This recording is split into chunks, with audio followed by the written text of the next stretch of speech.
សូមតែផ្ដាំដល់មនុស្សគ្រប់ប្រាណជៀសវាងឲ្យបាននឹងល្បែងពីលី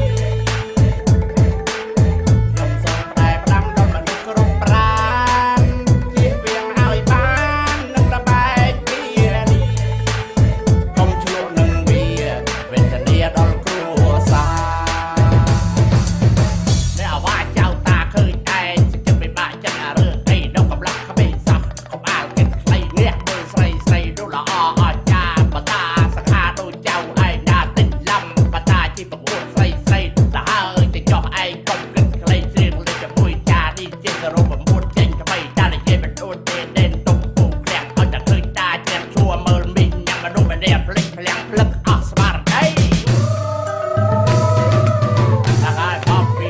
តានិយាយចៅឯងមិនស្ដាប់ឃើញទេអានេះអស់ហើយចៅអើយ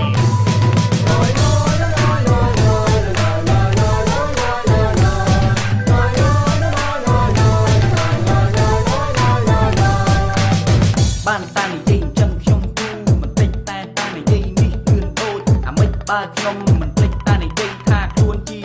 សរោ9ពេលជឿម្ដងអ្នកមើលអង្រួនតានិយាយនេះហាក់បីដូចជាអួតខ្លួនថាពពាំងនេនពុំជាវិជេល្បីតែចំណែកញ៉ាញ់ខ្ញុំក៏មិនអន់ដែរអីតែហើយទៅចោះយល់ថាជាមនុស្សចាស់មានកំណត់ល្អផ្ដល់ឲ្យខ្ញុំច្រើនណាស់ឥឡូវកណ្ដេផ្ដាស់សូមជ្រាបពីម្ដាយម្ដាមួយមកតើអូចាអូមកបល័យទេចាប់ស្ដាប់តាជ្រាបក៏ចៅឯងស្ដាប់ដែរ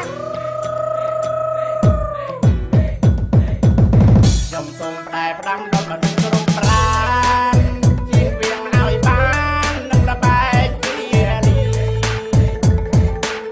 ខ្ញុំសូមតែផ្ដាំដល់មនុស្សគ្រប់ប្រាណ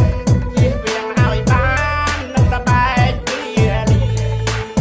កុំឆ្លក់នឹងវាវេទនាដល់គ្រួសារ